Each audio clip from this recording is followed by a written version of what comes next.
A new lecture. In this lecture we're gonna see about magnetostatic.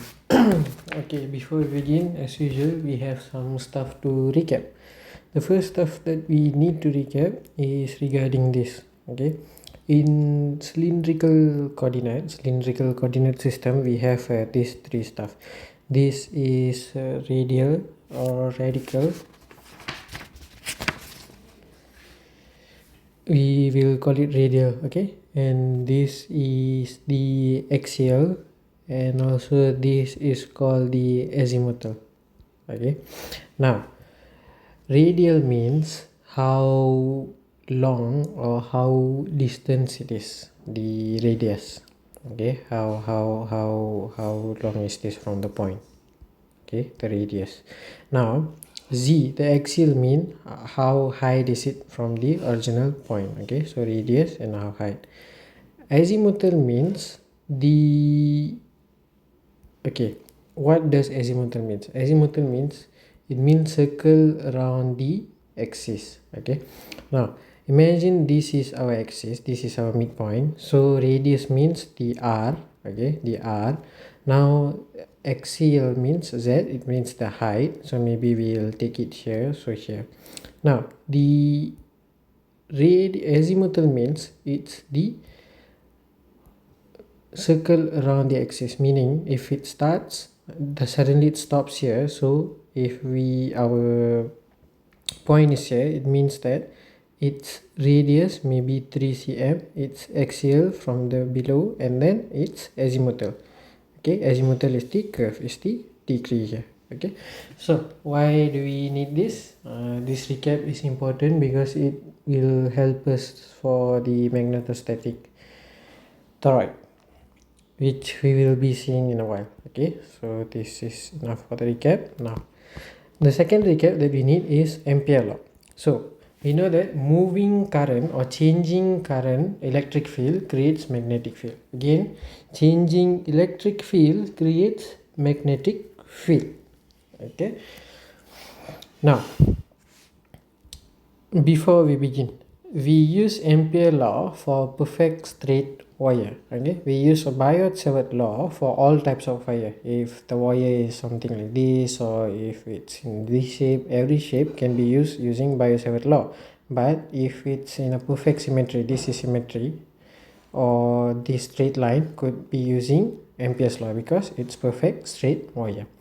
And also I think that's enough now. Okay, sorry. Okay, so again, moving electric current or changing electric field creates magnetic field. Okay, now we will see the Ampere law equation first before we dive into stuff. Okay, now this means, okay, swirl or spinning around a point. Okay, so the curl means it's spins or swirl around a point. Okay, now H means magnetic field. Alright, H means magnetic field, and J means current density. Okay, these are the stuff that you need to remember. Now what does this mean? It means that the starting point should meet the ending point, and C means Amperian loop.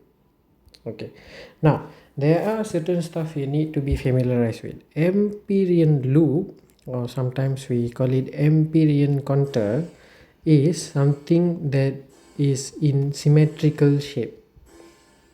Okay, it's perfect and it's also in symmetrical shape. Now back to here, this is the magnetic field, and this is small chunks. Okay, small chunks, and this is current. Alright, now we know that moving electric current causes magnetic field, which means moving current creates magnetic field. Well, the magnetic field around a specific stuff is equivalent to the current. Okay, now what am I blabbering? For example, 2 plus 2 is 4. So automatically 4 is 2 plus 2. So if we say moving current is equivalent to creates magnetic field, the magnetic field relate back to the current. Okay, for an example, now this is current. Okay, this current is moving upwards. Now the current is moving upwards and there's a magnetic field around it. Okay, so just as I say, spinning around a point. So this is a point and it's spinning around the point. Magnetic field. The magnetic field times by the spinning around the point is equivalent to the current density. Or we started here and the loop ends back here. Okay, now magnetic field with small pieces, maybe I take this part, I take this part, this part, the small pieces around the contour times by the magnetic field is equivalent to the current. Okay, now to be more precise, a loop that is surrounded by the current has magnetic field. The loop that is not surrounded by the current doesn't hold any magnetic field, or maybe it has its separate magnetic field but we can't calculate its current. Okay, if we see here, can only count current if it punches through the middle of your closed loop contour. Now this current is in between your contour, so it has current. Current can be counted. This is also in between the contour. Current can be counted. This is not in the loop, so current can't be counted. Current should be in the loop, not outside. Okay, now here Ampere's circuital law states that the line integral of h around the closed path is equal to the current traversing through the surface bounded by the path. As I said, integral of h around a closed path. Integral of h around this closed path is equal to the current traversing through the surface. Current traversing through the surface. So this is equivalent to this. We know that the circumference of this round is 2 pi r. Okay, so 2 pi r by h is equivalent to the current. This is not the exact mathematic, but this is a rough mathematic that you need to be familiarized with. This would help you below. Okay, now before we continue to this toroid, I need you guys to refresh your mind. Okay, we have something called right hand rule to be used in this magnetostatic. Okay, what does right hand rule means? Assume this is your right hand. Now your thumb sticks out, your fingers curls inward, right? Okay, if your thumb sticks out like this, your fingers are curved inwards. If your thumb is down, your fingers are curved in this direction, meaning if this is your thumb, these are your fingers, meaning if your thumb is down, your fingers are in this way, or simply known as, if your thumb is pointing above, so your fingers are curled around as such. If your thumb is pointing below, beneath, your fingers are curled around here. Now, how does this help? Now, in order to find magnetic field around current, you assume your right thumb as the current. Okay, you assume your right thumb as the current. Okay, now in this case, you could switch place current with thumb, but in this specific lecture, we assume that thumb is current now. Okay, now thumb is current and this is magnetic field. Now thumb is current, this magnetic field. Assume that this is current's direction. One is above, one is beneath. Now your magnetic field is in this position. Oh shit. Okay, in this position. Now if you imagine it's going as such. Now by going in the same direction, maybe you assume there's something in here. By going in the same direction, it creates a big wave, or something that we call as constructive and destructive inference. This is constructive, meaning it's expanding. While here we know that it's here like this, and this is also as such because both are going in this way. So when it's going as such, this is going as such. So going like this and coming like this is destructive. Okay, so if it's in the entire direction, it's constructive. It's in the same directions is destructive. Okay, and be familiar with this right hand stuff. Now, where does it help? All right, this is something that we call as a toroid or toroidal coil. Okay, simply toroid means a wire wrapped around a donut shaped core. Now this is a donut shaped core and the wire wrapped around it, so we call it as toroid. And if you notice here, we call this as the Amperian contour. Now if you divide this into two, sorry, that was 4. If you divide this into 2, this Amperian contour is perfectly symmetrical. So this is what has been said just now. Now, before we begin, we need to know certain stuffs.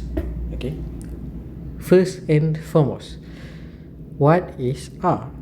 Now R is a radius that we create in order for us to create the Amperian contour. Now assume this is the donut, and now we are starting in the midpoint. We want to create Amperian contour to count the current. Okay, now if we take our radius small, we assume A is the inner side of the donut, and B is the outer side donut. Okay, now if we take the inner side, we are just living around here, meaning it doesn't actually count the loop of the wire. So if it doesn't count the loop of the wire, meaning we don't go through the wire, assume that wire is the loop and now current is our contour. Now we don't go through the loop, we can't calculate the current. Same goes when you're outer the loop, you can't calculate the current because you are not going through the loop. In order to go through the loop is to go in between the donut. So in order to be in between the donut, now if R is less than A, meaning A is the inner circle, okay, A is this. If R is less than the A, your magnetic field is 0 because no current is being through. I mean, you are not going through any current, as if you go through the current, you can calculate the magnetic field. Okay, now if R is more than B, meaning you are above the outer line. Same, you don't go through the current coil, you don't traverse through it, so you can't calculate the magnetic field. Now if you go through, now assume these are the coil, you go through the coil, okay, which is similar to this C. So you are in between A and B. Now you can calculate the magnetic field. Now how to calculate the magnetic field? Let's see. Okay, now as I said just now, now our thumb was current and we wanted to find the magnetic field. Now make your thumb as the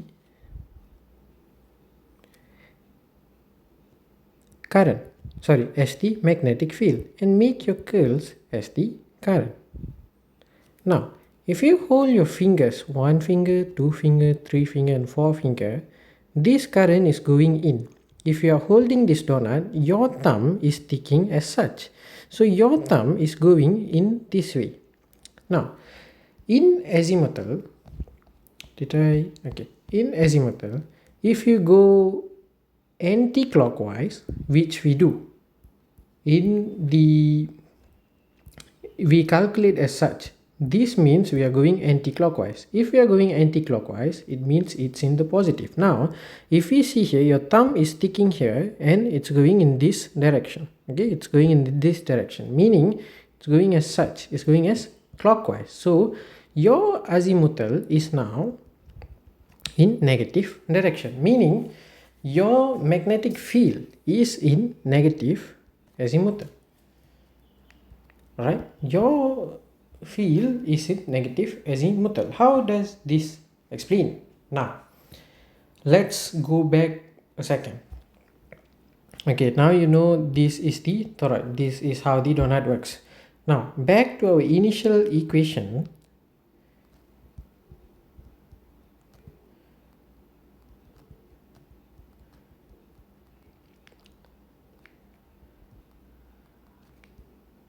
We know that magnetic field around the starting to the ending point times by the small pieces is equivalent to the current. Now, starting to the ending point is equivalent to 2 pi r. Now, small pieces, we assume we have calculated it, times by h, meaning h is equivalent to the current. Now, current. Okay. We know that the current is equivalent to the loop. Sorry, how many loops around the donut? So this loop is very small due to a graphical representation, but the original loop of the donut would be too near. It would be something like the Tony Stark's coil that he has in his heart. Now, 2 pi r h is equivalent to the number of spin around the donut by the current. Now, how do we calculate the magnetic field? The magnetic field is equivalent to Ni over 2 pi r. But you know that your azimuthal, so azimuth.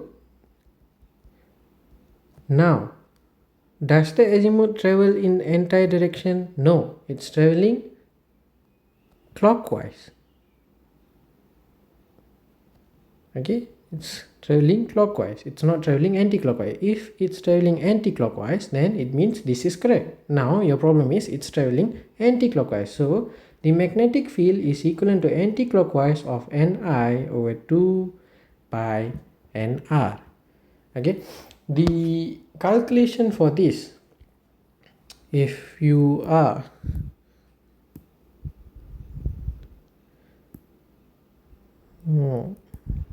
just a moment.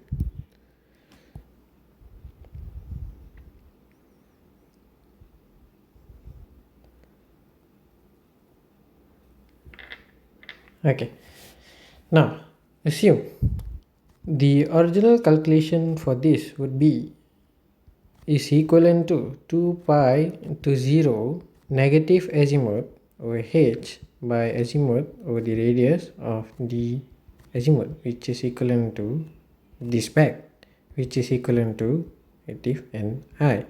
Now we know that h is equivalent to Ni over 2 pi r, which is equivalent to h is equivalent to negative h, which is equivalent to Ni over 2 pi r.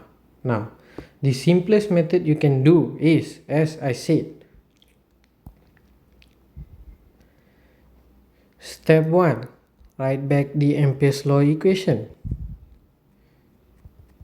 Step 2, you know that 2 pi r or h is I, and then you know that 2 pi r h is Ni.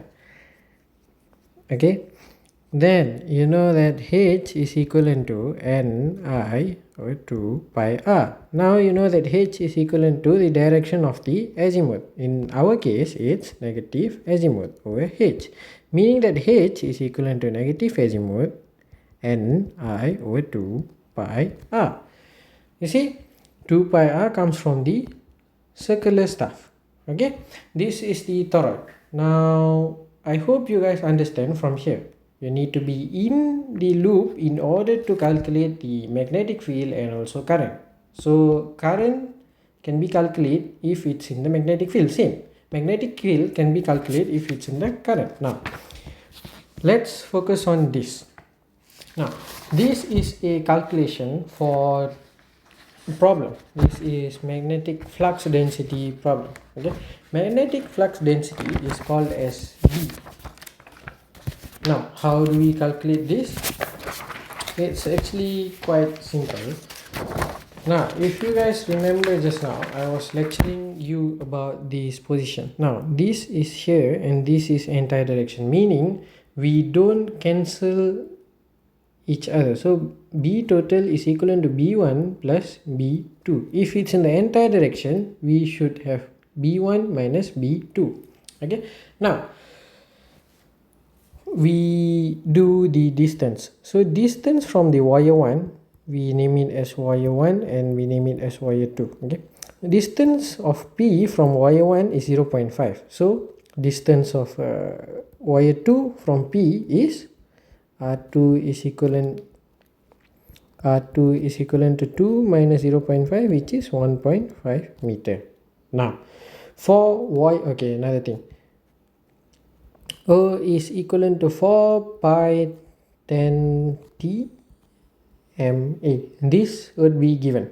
If it's not given, you can ask your lecturers. Okay.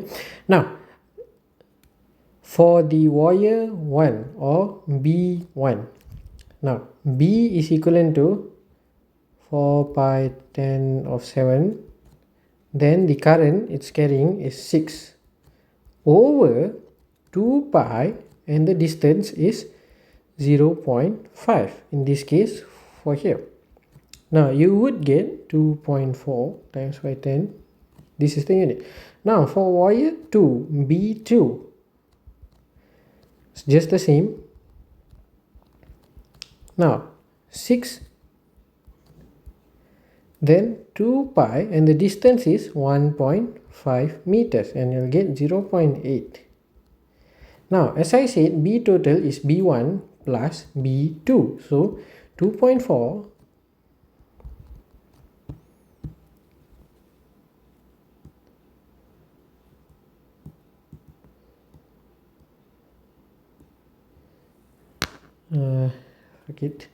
2.4 plus by 0.8